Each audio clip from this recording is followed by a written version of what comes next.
स्वागत है आप सभी का। आपके साथ मैं हूं पुनीत। खबरों की शुरुआत करेंगे और सबसे पहले बात बैतूल की, जहां पर बारिश से सापना नदी उफान पर चल रही है और नदी पर बना पुल भी डूब गया है। इसके बावजूद जान को जोखिम में डालकर लोग पुल पार करने में लगे हुए हैं और ऐसे में यह हादसे को दावत देने जैसा ही है। ये लापरवाही जानलेवा है कि पुल डूब गया, लेकिन उसके बावजूद ये रास्ता पार करने से लोग बाज नहीं आ रहे हैं। कभी भी बड़ा हादसा हो सकता है। कल भी ऐसी ही तस्वीरें हमने आपको दिखाई थी कि कैसे लोग रपटे को पार कर रहे थे और अभी भी आज भी ऐसी ही तस्वीरें सामने आई हैं कि बारिश से सापना नदी उफान पर है, लेकिन लोग इस पुल को फिर भी पार कर रहे हैं। घुटने घुटने तक पानी है और जब नदी उफान पर होती है तब पानी का बहाव काफी तेज होता है और ऐसे में लोग हादसे का क्या इंतजार कर रहे हैं या हादसे का शिकार होना चाहते हैं। सवाल ये है, क्योंकि आप देख सकते हैं तस्वीरों में कि कैसे लोग बेखौफ होकर यहां से गुजर रहे हैं और सापना नदी उफान पर है और ये पुल जो है ये डूब चुका है। घुटने घुटने तक पानी है और बहाव भी तेज है, लेकिन उसके बावजूद लोग मान नहीं रहे हैं। लापरवाही इनकी जानलेवा है, लेकिन इसके बावजूद लोग, और हर बार ये खबरें आती हैं, हर बार ये तस्वीरें दिखाई जाती हैं कि कैसे लोग बह जाते हैं, मवेशी बह जाते हैं, हादसों के शिकार हो जाते हैं, लेकिन इसके बावजूद भी यहां कोई सतर्कता नहीं बरती जा रही। लोग जान जोखिम में लेकर इस पुल को लगातार पार कर रहे हैं। यह बैतूल की तस्वीर हम आपको दिखा रहे हैं। उफान पर नदी है, पुल के ऊपर से भी पानी बह रहा है, घुटने घुटने तक पानी है, बहाव भी तेज है, लेकिन फिर भी लोग मान नहीं रहे। लापरवाही की हद को भी लांघते हुए लोग यहां नजर आ रहे।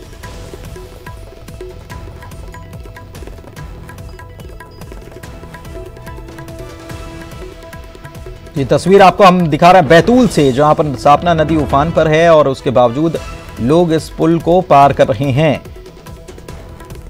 बारिश हो रही है लगातार और बारिश लगातार होने की वजह से ये तस्वीर देखने को मिल रही है कि हर तरफ नदी उफान पर है, नाले उफान पर हैं, लेकिन लोग फिर भी अपनी जान जोखिम में डाल रहे हैं।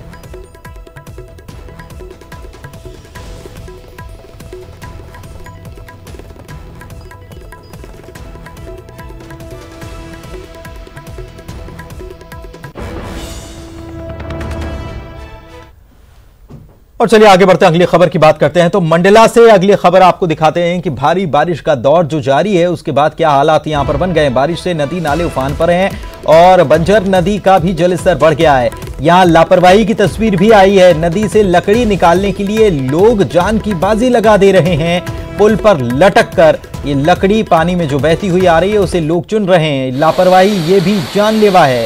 ये तस्वीर आप देखिए, एक्सक्लूसिव तस्वीर की कैसे यहां लोग पुल के ऊपर खड़े हो गए हैं और यहां लटक कर, पुल पर लटक कर ये लकड़ी निकालने की कोशिश यहां से कर रहे हैं लोग बड़ी संख्या में। और दिन भर ये घटनाक्रम चलता रहा। कल की ये तस्वीर है, दिन भर ये घटनाक्रम चलता रहा और लोग मानने के लिए तैयार नहीं थे। देखिए ये पानी का बहाव इतना तेज है कि कभी भी हादसा हो सकता है, लोग बह सकते हैं इसमें, लेकिन लोग मानने के लिए तैयार नहीं। लकड़ी चुनने के लिए लोग इस तरीके के खतरा मोल ले रहे हैं।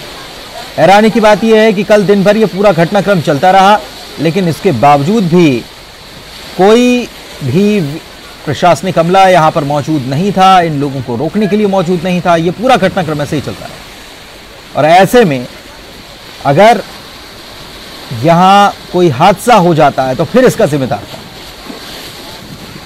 लोगों को समझना होगा, लेकिन लोग मानने को तैयार ही नहीं है और इस प्रकार से खतरे उठा रहे हैं, जान की बाजी लगा दे रहे हैं लकड़ी चुनने के लिए।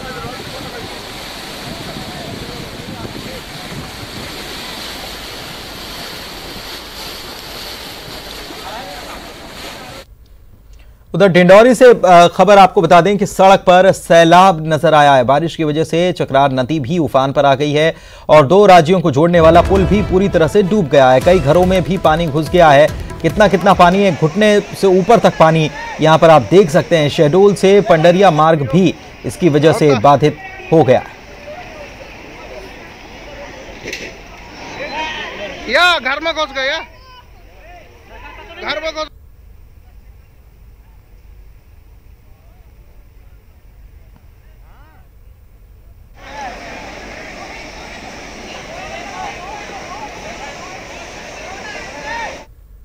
चलिए आगे बढ़ते हैं और बात छत्तीसगढ़ के मुंगेली की करते हैं, जहां पर जिले में 3 दिनों से बारिश लगातार जारी है और लोरमी इलाके में 48 घंटे से मूसलाधार बारिश हो रही है। लोरमी मुख्यालय से दर्जनों गांवों का संपर्क भी टूट गया है। इसके अलावा मनियारी नदी उफान पर चल रही है तो दर्जनों मकान बह भी गए हैं। 20 से ज्यादा परिवारों को शिफ्ट करना पड़ा है। कई परिवारों को तो सुबह 4 बजे शिफ्ट किया गया। मुंगेली में परमहंस वार्ड में पानी घुस गया और बारिश अगर रुकती नहीं है तो भारी तबाही के आसार भी बनते नजर आ रहे हैं। मनियारी जलाशय का वेस्ट वियर जो है इससे भी रिकॉर्ड टूट गया कि 6 फीट से ऊपर यहां से पानी बह रहा है। तो हर तरफ पानी ही पानी की तस्वीर और लगातार बारिश जारी रहती है तो काफी नुकसान भी हो सकता है, बताया जा रहा है।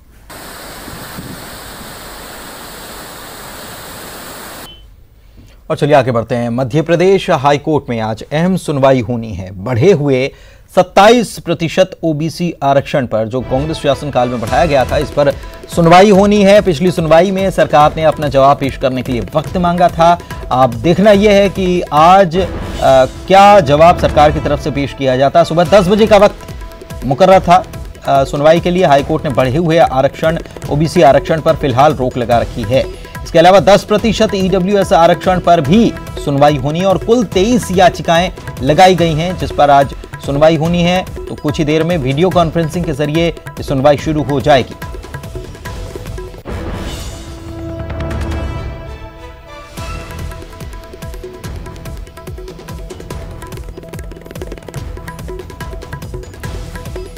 प्रतीक हमारे सहयोगी हमारे साथ फोन लाइन पर जुड़े हुए हैं, उनसे जानकारी लेते हैं क्या सुनवाई शुरू हो चुकी है। प्रतीक, काफी अहम सुनवाई, अहम दिन आज, और ये भी देखना होगा कि आज सरकार की तरफ से क्या पक्ष रखा जाता है इस मामले को लेकर।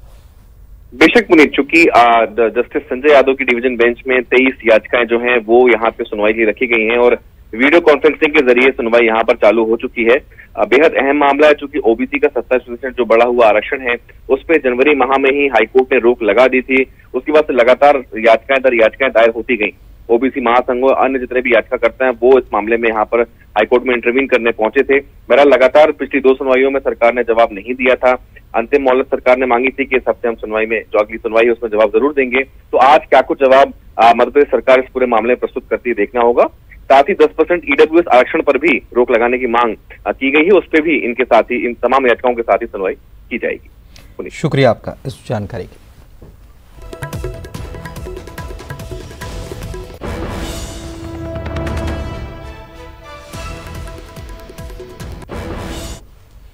इधर भोपाल से खबर आपको बताएं, बासमती चावल के जीआई टैग पर एक बार फिर से सियासत गर्मा गई है। कृषि मंत्री कमल पटेल ने दिग्विजय सिंह को सलाह दी है कि मध्य प्रदेश के सीएम के बजाय पंजाब के मुख्यमंत्री को खत लिखिए। 15 महीने तक दिग्विजय सिंह के इशारे पर कमलनाथ सरकार चली और तब दिग्विजय सिंह ने जीआई टैग का मुद्दा क्यों नहीं उठाया। दिग्विजय सिंह ने सीएम शिवराज को खत लिखा था इसको लेकर। इसके बाद कृषि मंत्री ने सलाह दे दी है, नसीहत दी है कि पत्र लिखना है तो पंजाब के मुख्यमंत्री को लिखिए।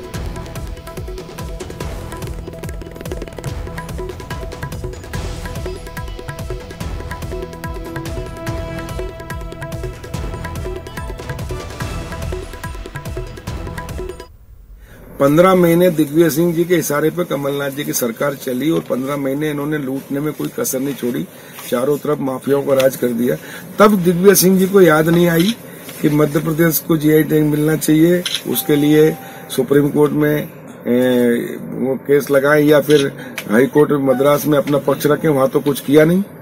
और पंजाब के कांग्रेस के ही मुख्यमंत्री जो मध्य प्रदेश का जीआई टैग ना मिले इसके लिए प्रधानमंत्री जी को पत्र लिखा है। तो मैं दिग्विजय सिंह जी को सलाह देना चाहूंगा कि वो वहां के मुख्यमंत्री, पंजाब के मुख्यमंत्री को अमरिंदर सिंह जी को पत्र लिखें तो अच्छा होगा। पंजाब के मुख्यमंत्री को पत्र लिखें तो अच्छा होगा, ये सलाह दी है, नसीहत दी है। एमपी के सीएम के बजाय पंजाब के सीएम को खत लिखें। 15 महीने तक आपका ध्यान क्यों नहीं गया, ये भी सवाल उठाया है कि 15 महीने की आपकी सरकार थी तो 15 महीने आपने इस पर ध्यान नहीं दिया, भ्रष्टाचार की सरकार रही, इसके ये आरोप भी लगाए। और ये बासमती चावल के जीआई टैग का ये मामला है, जिसको लेकर दिग्विजय सिंह ने, पूर्व मुख्यमंत्री ने पत्र लिखा है मुख्यमंत्री शिवराज सिंह चौहान को। लेकिन अब इसमें कृषि मंत्री की तरफ से ये नसीहत दी जा रही है कि पंजाब के सीएम को पत्र लिखिए।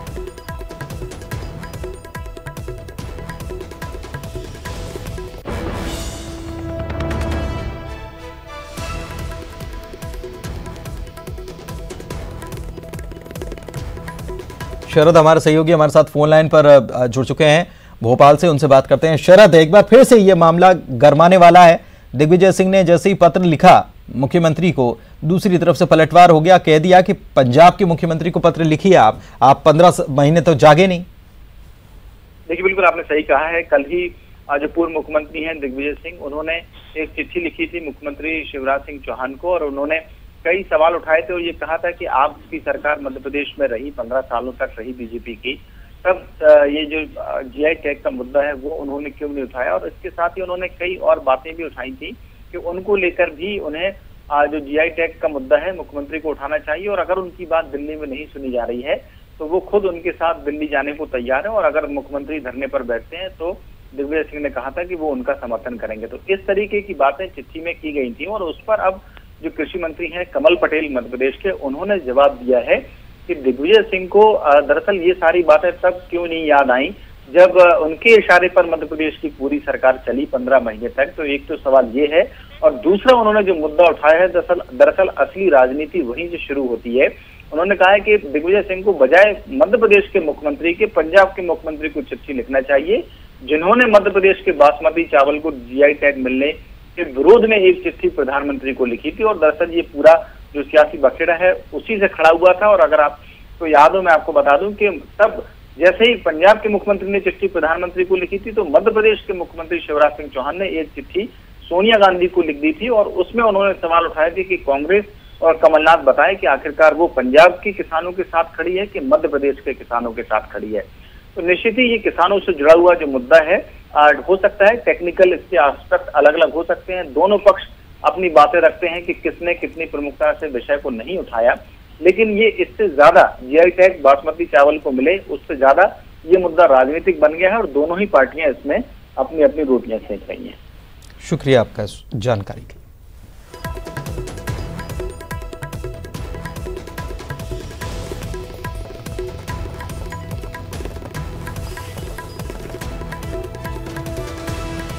तो तब दिग्विजय सिंह ने जीआई टैग का मुद्दा क्यों नहीं उठाया था, ये उठा रहे हैं सवाल कृषि मंत्री कमल पटेल। जीआई टैग के को लेकर जो चिट्ठी लिखी गई है दिग्विजय सिंह की तरफ से मुख्यमंत्री को, उसमें ये कहा गया है कि आप इस मामले को उठाइए और अगर कहीं आप धरना देते हैं या इसको लेकर तो मेरा भी आपको समर्थन मिलेगा। लेकिन कृषि मंत्री कह रहे हैं कि आपको 15 महीने में याद क्यों नहीं आई जीआई टैग की और आप मुख्यमंत्री को पत्र लिख रहे हैं। इससे बेहतर है कि आप पंजाब के मुख्यमंत्री को पत्र लिखिए, क्योंकि प्रश्न तो वहीं से उठाए गए थे। उन्होंने दरअसल पंजाब के मुख्यमंत्री ने पत्र लिखा था प्रधानमंत्री को और इसके बाद ये जब मामला सामने आया तो फिर मुख्यमंत्री शिवराज सिंह चौहान ने सोनिया गांधी को पत्र लिखा था। तो अब पत्र के जरिए ये सियासत यहां पर हो रही है और एक बार फिर से ये सियासत उबल पड़ी है, क्योंकि दिग्विजय सिंह ने अब एक बार फिर से पत्र लिख दिया है शिवराज सिंह चौहान को इस मामले को लेकर और इसके बाद पलटवार कृषि मंत्री की तरफ से किया गया।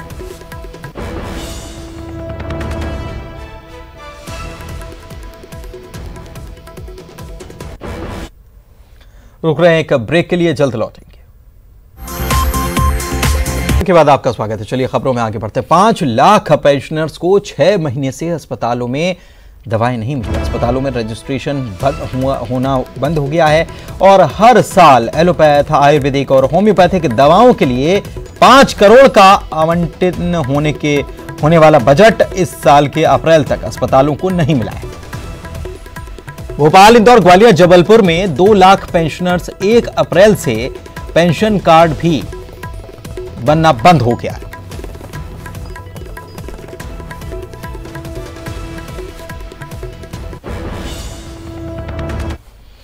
और भोपाल से खबर आपको बताएं, शहर में लगे नाइट कर्फ्यू का उल्लंघन हो रहा है। कुलार इलाके में चल रही थी शराब और पूल पार्टी, नाइट कर्फ्यू की उड़ाई जा रही थी धज्जियां। पुलिस ने छापा मारकर कई लोगों को पकड़ा। कोलार पुलिस की तरफ से यह कार्रवाई की गई।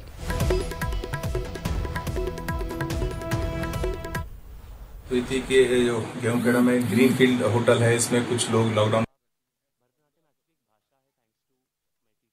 आज हमको सूचना प्राप्त हुई थी कि जो गेहूंखेड़ा में ग्रीनफील्ड होटल है, इसमें कुछ लोग लॉकडाउन का उल्लंघन करके वहां पार्टी कर रहे हैं और शराब वहां पर पी जा रही है। इस सूचना पर हमने अपने महिला अधिकारियों के साथ में एक टीम को रवाना किया था। जो इस होटल में कुल 11 लड़के और कुछ युवतियां वहां पर पार्टी करते हुए, शराब का सेवन करते हुए मिले हैं।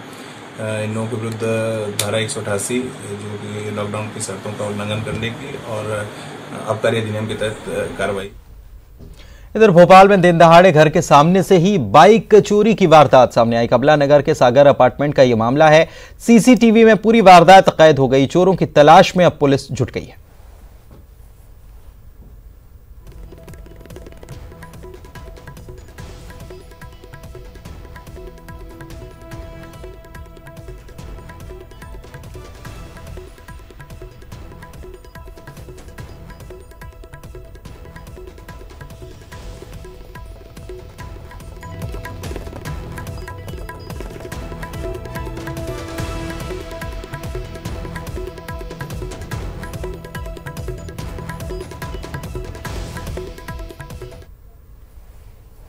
और चलिए आगे बढ़ते हैं। खबर इंदौर से है, जहां पर एक शख्स पर चाकू से हमला कर दिया गया और हमले में गंभीर रूप से यह व्यक्ति घायल हुआ है। पुलिस ने एमवाई अस्पताल में इस व्यक्ति को भर्ती कराया। मामले की जांच में पुलिस जुट गई है। सोमवार रात की यह घटना है। अब क्यों यह वारदात अंजाम दी गई, क्यों यह हमला किया गया, क्या आपसी रंजिश थी, क्या वजह थी, ये सारी बातें पुलिस जानने में जुटी हुई है। तो ये शख्स जिस पर चाकू से हमला किया गया था, ये गंभीर रूप से इस हमले में घायल हुआ है। एमवाई अस्पताल में इसे भर्ती करा दिया गया है और पुलिस जांच में जुटी है। सोमवार रात की यह घटना है जब इस पर हमला किया गया था।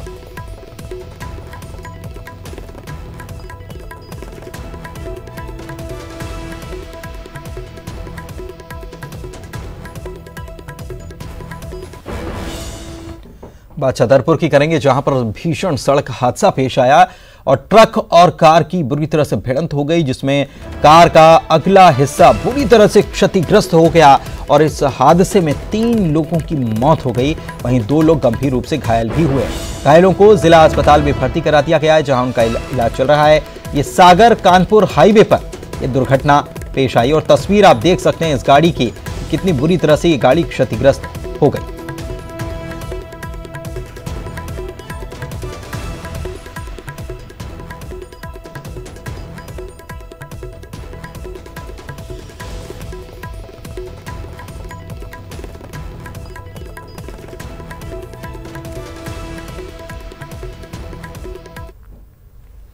और खबरधार से, जहां पर सड़क हादसे में 3 लोगों की मौत हो गई। बताया जा रहा है कि धर्मपुरी थाना क्षेत्र के पगारा फाटी के पास तेज रफ्तार कार ने बाइक को जोरदार टक्कर मार दी और उसके बाद कार पलट गई। इस हादसे में बाइक सवार 2 लोगों की मौत हो गई। वहीं कार ड्राइवर भी मौके पर ही उसने भी दम तोड़ दिया।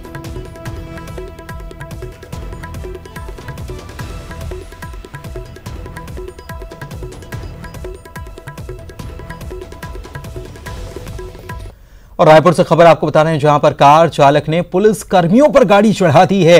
एएसआई और आरक्षक पर वाहन चढ़ा दिया। वाहन चेकिंग के दौरान इस वारदात को अंजाम देने की कोशिश की गई। राजेंद्र नगर थाने में मामला दर्ज कर लिया गया है। बिना मास्क के गाड़ी ये शख्स चला रहा था और जब वाहन चेकिंग के लिए गाड़ी को रोका गया तो इसने पुलिस कर्मियों पर ही गाड़ी चढ़ा दी। राजधानी रायपुर से यह खबर आपको बता रहे हैं, कार चालक ने पुलिस कर्मियों पर गाड़ी चढ़ाई है। एएसआई और आरक्षक पर वाहन चढ़ाने की कोशिश की गई। वाहन चेकिंग के दौरान यह घटना हुई है।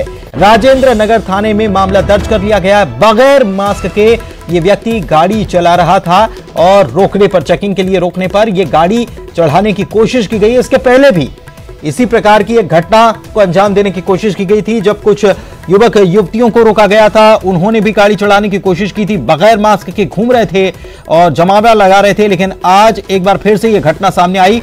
राजेंद्र नगर थाने में मामला दर्ज हो गया है। कार चालक ने पुलिस कर्मियों पर गाड़ी चढ़ाने की कोशिश की है। एएसआई और आरक्षक पर वाहन चढ़ा दिया। मामला दर्ज हो चुका है।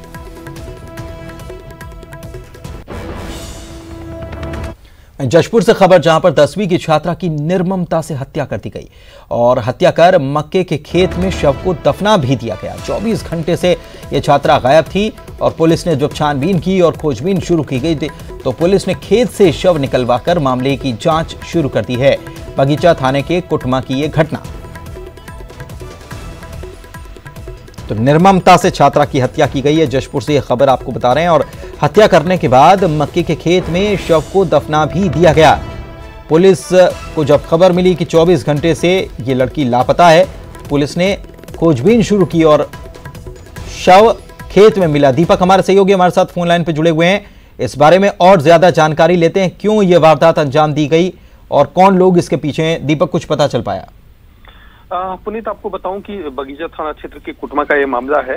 16 अगस्त से 10वीं की छात्रा लापता थी और उसके परिजन उसकी तलाश कर रहे थे और कल देर रात जो है मक्के के खेत में एक शव दफनाया हुआ दिखा, जिसके बाद पुलिस को सूचना दी गई। पुलिस मौके पर पहुंची और शव को जब उत्खनन कराया गया तो ये उस युवती का शव था, जिसके बाद से जो है पुलिस जांच में जुटी हुई है। फिलहाल पुलिस प्रथम दृष्टया प्रेम संबंध का मामला मान रही है, क्योंकि इस युवती का एक गाँव के ही युवक के साथ प्रेम संबंध था और परिजनों ने भी आशंका जताई है कि उसी व्यक्ति के द्वारा घटना को अंजाम दिया गया है। फिलहाल पुलिस मामले की जांच कर रही है और जल्द ही पुलिस इस मामले में खुलासा कर सकती है। जी पुनीत, शुक्रिया आपका इस जानकारी की। और गुना से बड़ी खबर आपको बता रहे हैं, जहां पर एएसआई पर हमले के मामले में पुलिस ने 6 आरोपियों को गिरफ्तार कर लिया है। गश्त के दौरान एएसआई पर हमला किया गया था। सभी बदमाशों पर 2-2 हजार रुपए का इनाम भी घोषित किया गया था। तो आखिरकार इनकी गिरफ्तारी हो गई है। गुना से बड़ी खबर, एएसआई पर हमले के मामले में 6 आरोपी गिरफ्तार कर लिए गए हैं। गश्त के दौरान एएसआई पर बदमाशों ने हमला किया था और सभी बदमाशों पर 2-2 हजार रुपए का इनाम भी पुलिस की तरफ से घोषित किया गया था। तो ये बड़ी खबर और बड़ी कामयाबी मिल गई पुलिस को। सभी आरोपियों को गिरफ्तार कर लिया गया।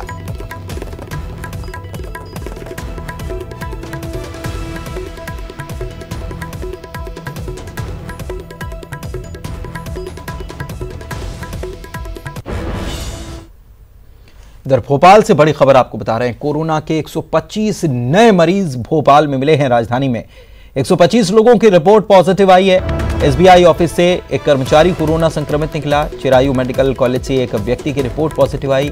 चौतर बंगलो से एक व्यक्ति संक्रमित निकला। एमपीपी से एक व्यक्ति संक्रमित निकला। पुरानी जेल से 2 कैदियों की रिपोर्ट पॉजिटिव आई और कुल मिलाकर ऐसे 125 लोगों की रिपोर्ट पॉजिटिव आई है। पूजा हमारी सहयोगी हमारे साथ फोन लाइन पर जुड़ी हुई हैं, जानकारी उन्हीं से लेते हैं। पूजा, लगातार संक्रमण बढ़ता हुआ बढ़ता जा रहा है, इस रफ्तार से ये संक्रमण बढ़ रहा है और लगातार जो रोजाना पॉजिटिव लोगों की रिपोर्ट आ रही है वो 100 के आंकड़ा पार करके ही आ रही है। और अब कोई ऐसा भी एक भी जगह बची नहीं है जहां पर ये संक्रमण ना पहुंचा हो। लगातार जो संक्रमितों का सिलसिला है वो आने का वो रुका नहीं है। एक ही परिवार के कई सदस्य आ रहे हैं और फ्रंट लाइन पे खड़े जो कोरोना योद्धा हैं वो खासतौर पर इसका शिकार बनते हुए दिखाई दे रहे हैं, चाहे वो स्वास्थ्य अमले के हों या पुलिसकर्मी हो। और अब ये पुलिसकर्मियों के द्वारा कैदियों में भी देखने को मिल रहा है कि संक्रमण की पहुंच वहां तक हो चुकी है। यानी कुल मिला के कह सकते हैं कि संक्रमण बहुत तेज रफ्तार से बढ़ता जा रहा है। फिलहाल कोई ब्रेकेज या स्टॉपेज नहीं दिख रहा है कि ये रुक सके और थम सके। लगातार जो संक्रमण की चेन है वो बढ़ती हुई दिखाई दे रही है और टूटने का नाम नहीं ले रही है। यही वजह है कि शहर से लगातार कोरोना पॉजिटिव मरीज मिलते ही जा रहे हैं और बड़ी संख्या में मिलते जा रहे हैं।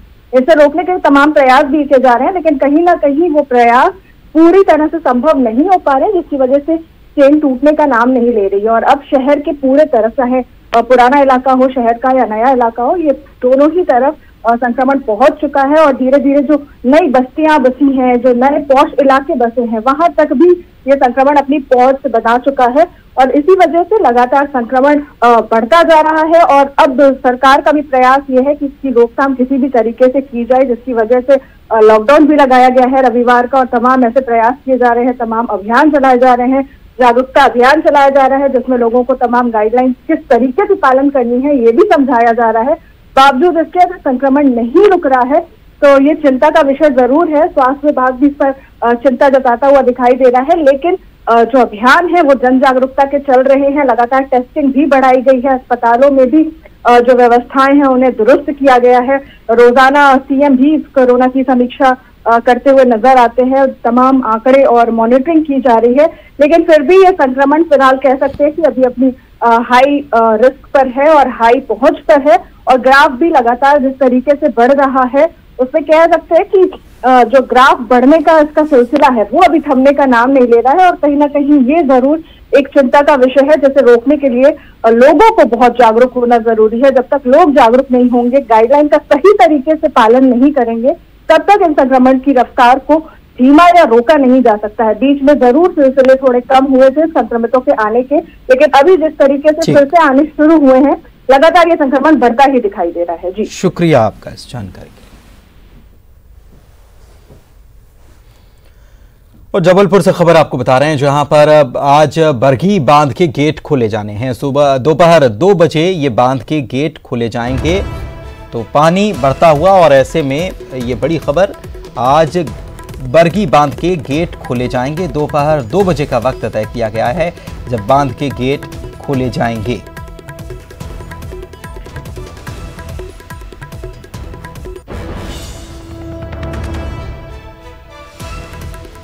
प्रतीक हमारे सहयोगी हमारे साथ फोन लाइन पर जुड़े हैं। प्रतीक, क्या जानकारी?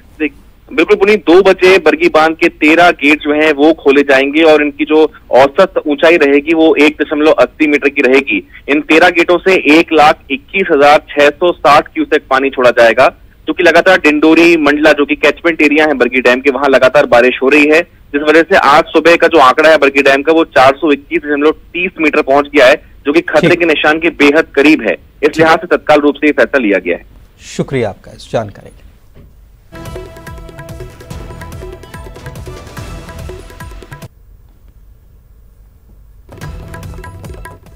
और आगरमालवा से खबर आपको बता रहे हैं, जहां पर चोरी के आरोप में पिटाई की गई। 4 लोगों की पिटाई की गई है, लाठी डंडों से इन्हें पीटा गया है, और ट्यूबवेल का मोटर चोरी करने के आरोप में इनकी पिटाई की गई है। पीड़ितों की शिकायत पर मामला दर्ज कर लिया गया है।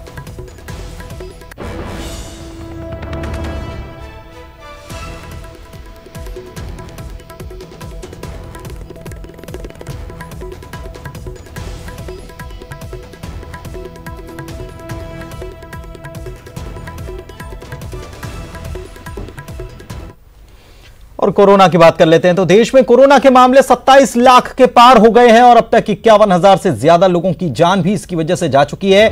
रिकवरी रेट की अगर बात की जाए तो 73.18% है। 24 घंटे में 55,079 लोग पॉजिटिव पाए गए हैं, संक्रमित पाए गए हैं। 24 घंटे में कोरोना से 876 लोगों की मौत भी हुई है, और कुल संक्रमितों की संख्या बढ़ते हुए 27,02,742 हो चुकी है।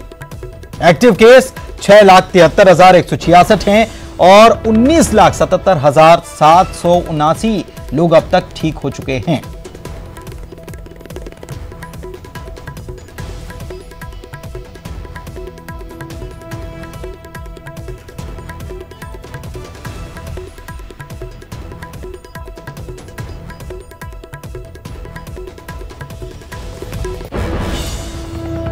ये कोरोना की स्थिति आपको बता रहे हैं, देश भर में कोरोना के मामले 27 लाख को भी पार कर चुके हैं, और 51,000 से ज्यादा लोगों की जान अब तक कोरोना से जा चुकी है। कोरोना का रिकवरी रेट, अच्छी बात यह है कि रिकवरी रेट अब बढ़ता हुआ दिखाई दे रहा है। 24 घंटे में 55,079 लोग संक्रमित हुए। हालांकि इससे पहले बड़ा आंकड़ा इससे पहले आ चुका है सामने। और इसी के साथ इस बुलेटिन में इतना ही। नमस्कार।